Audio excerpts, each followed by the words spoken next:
Welcome to the Further Light Podcast, presented by Wisconsin Freemasonry, helping you accomplish your Masonic goals through education and more light.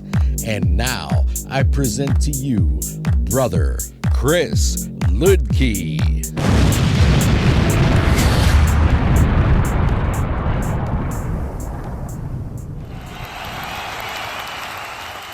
Listeners, scholars, brothers, this is Brother Chris Ludke, and today I want to explore the skull and crossbones.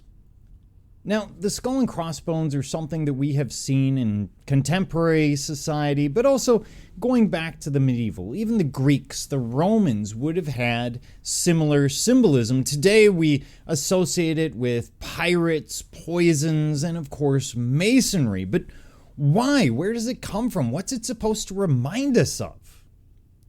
So today we're opening the lid on a symbol you've definitely seen before. Maybe on a pirate flag, a poison bottle, not that we generally have those around, but if your last name's Borgia, maybe. Or even a t-shirt, and it is the skull and bones. But what if I told you that behind this symbol's grim appearance lies a deep philosophical and spiritual tradition that predates the golden age of piracy? A connection to ancient rites, to Christian theology, and one of the world's most mysterious societies, of course our own, Freemasonry. Stick around, because this is one of those symbols that doesn't just mean death, but it may just tell you how to live. It's one of many memento moris, which has been an ongoing theme this season. I don't mean to be particularly dark, but there's a lot of them around in Masonry, and it's something worth exploring because they're often misunderstood.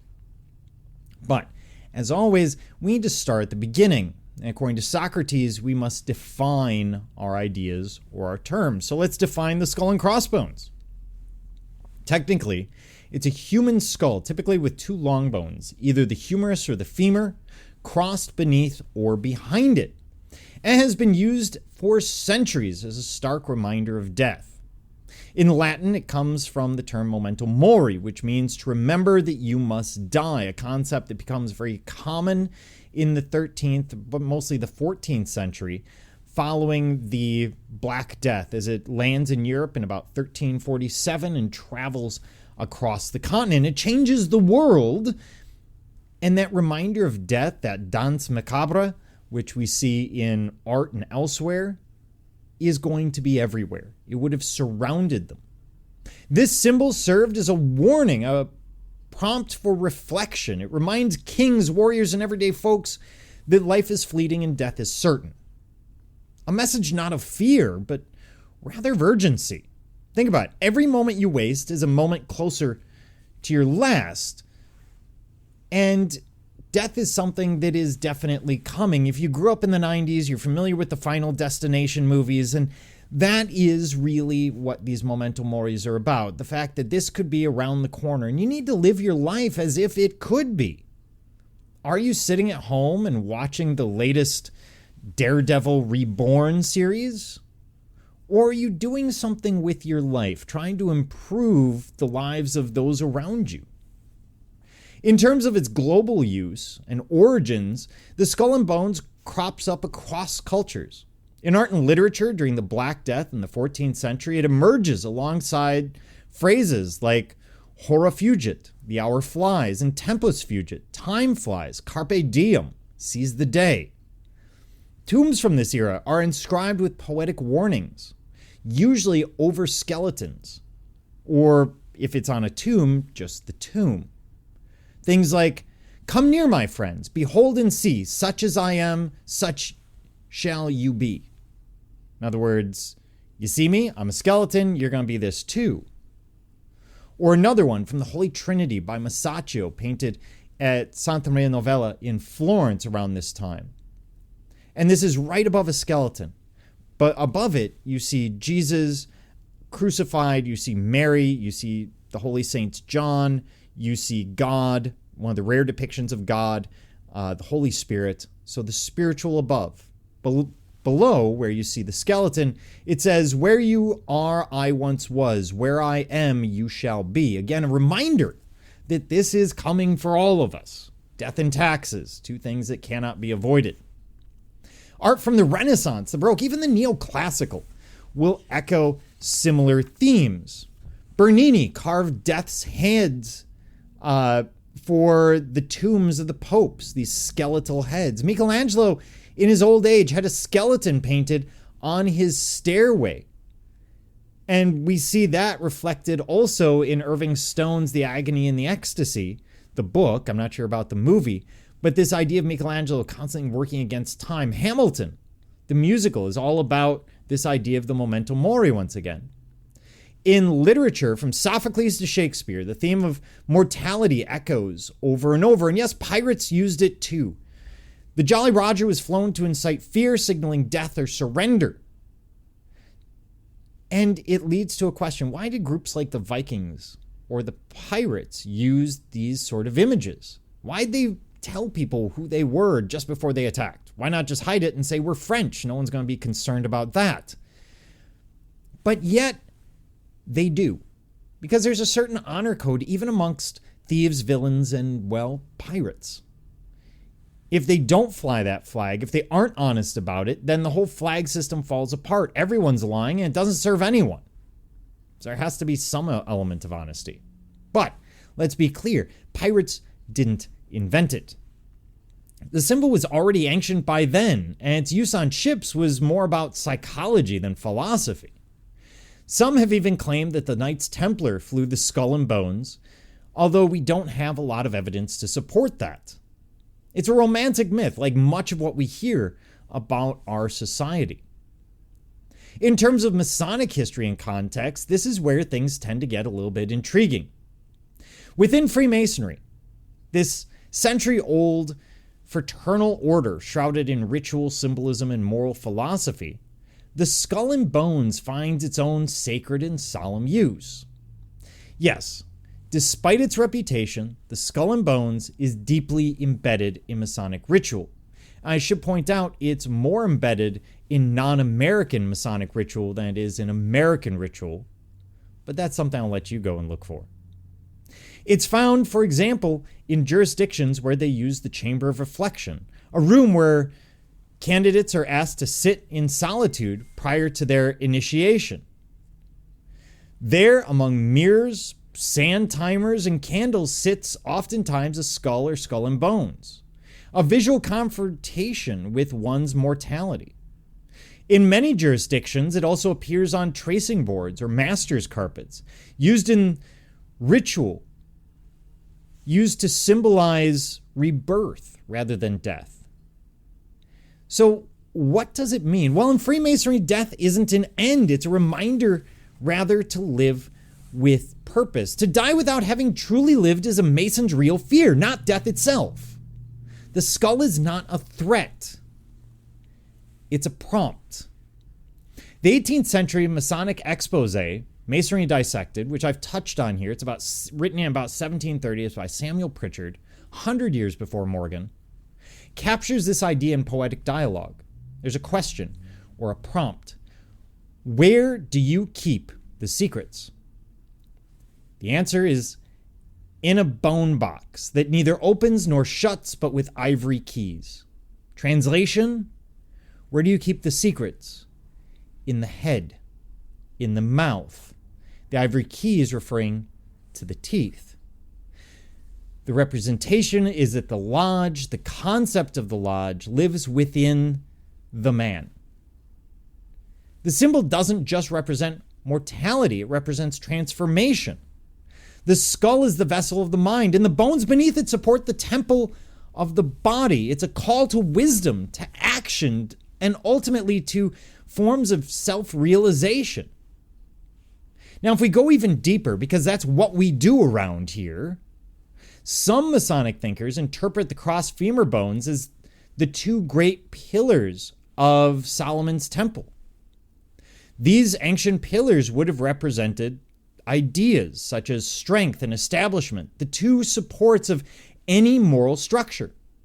In ancient myth, Talos, the bronze giant of Crete, had ichor, the golden blood of the gods, flowing through just one hollow bronze leg.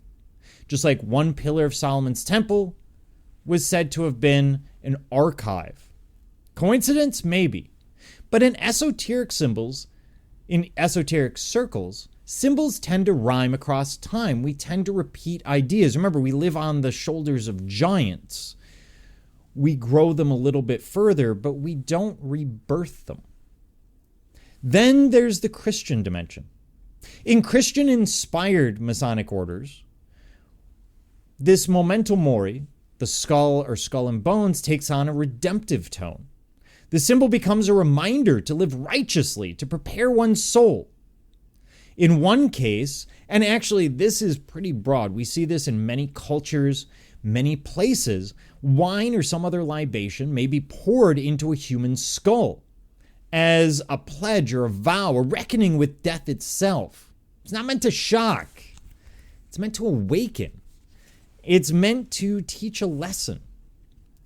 But if there's a lesson to be had, that means there are misconceptions to be understood. Of course, not all interpretations are sacred. Today, you'll find the skull and bones on everything from biker jackets to cartoon ponies. It's been hijacked by rebellion, consumer culture, even nihilism. It's marketed as cool, edgy, and dangerous, and that's really a problem for Freemasonry because it tends to water down the imagery. And so when that Mason looks upon the image, they may have very different ideas. At the end of the day, taken out of context, the emblem loses its moral weight. It becomes empty. It's just another symbol, just another aesthetic. Some Freemasons argue the skull and bones shouldn't be used at all, or to a very limited degree, for just this reason, because it's been adopted outside. And they have a point. Without the teachings behind it, the symbol becomes ambiguous. At best, misleading. People go, oh, that's death. But it's not. When placed back in its proper place, a place of ritual, reflection, and reverence, the skull and bones regains its power. It's not about piracy. It's not about punk rock. It's about perspective. It's about using the time that you have left, whether it's 1 inch on the 24-inch gauge or whether it's 23, and using that time to improve yourself so that you can improve and assist your family, your community, and society overall. It's about questioning yourself. It's a very stoic idea, kind of a reminder of death to make you question your choices. Do you want to sit down and binge Netflix, or do you want to improve your mind by reading books, by going out and talking to people with more wisdom and seniority than yourself? Are there other ways you can improve yourself? So it's not about just death. It's about an acceptance of death. It's about using death to gain a valuable perspective in a world in which we spend countless hours doom scrolling Insta-Snap-a-Chat-a-book. At the end of the day, it should help improve your life, and that is why it shows up in Masonry. It teaches us not to fear the end, but to have a healthy respect for it, to question what we do with the end in mind. So what's the walkaway? The skull and bones is not just about death. It's about life. It asks a question that most of us spend a lot of time avoiding, which is, what are you doing with your time? In Freemasonry, it's a tool, a symbol, meant to shake us awake, meant to startle just a little so that we have those thoughts. It's meant to remind you that this life is not forever, but what you build here, what you learn, how you grow, that is going to echo. That is going to outlive you yourself. As the old saying goes, in all thy works be mindful of thy last end, and thou wilt never sin. Because it's also a reminder of the spiritual, that we need to every day do things to improve ourselves so that we can better build that spiritual temple not made with hands. That is memento mori. That's the skull and bones. A symbol not of doom, but of duty. A reminder of what we owe to our society, to our community, to our families, to each other. That there is a duty. That there is something else to be done. And if you have the energy to do it, you should. Always, of course, with an eye towards a 24-inch gauge, towards the balance, so that you don't burn yourself out. Remember, the greatest secrets aren't hidden in plain sight. You just have to look for them. That being said, thank you for joining me, Brother Chris Licky, and the entire Further Light team on your quest to find more light through Masonry. Are you interested in learning more about Freemasonry in Wisconsin? Visit wisconsinmasons.org to learn more about Masonry and access further educational content and more light. Once again, that address is wimasons.org. Any questions, comments, or suggestions, please email us at education@wisconsinmasons.org. And thank you for listening.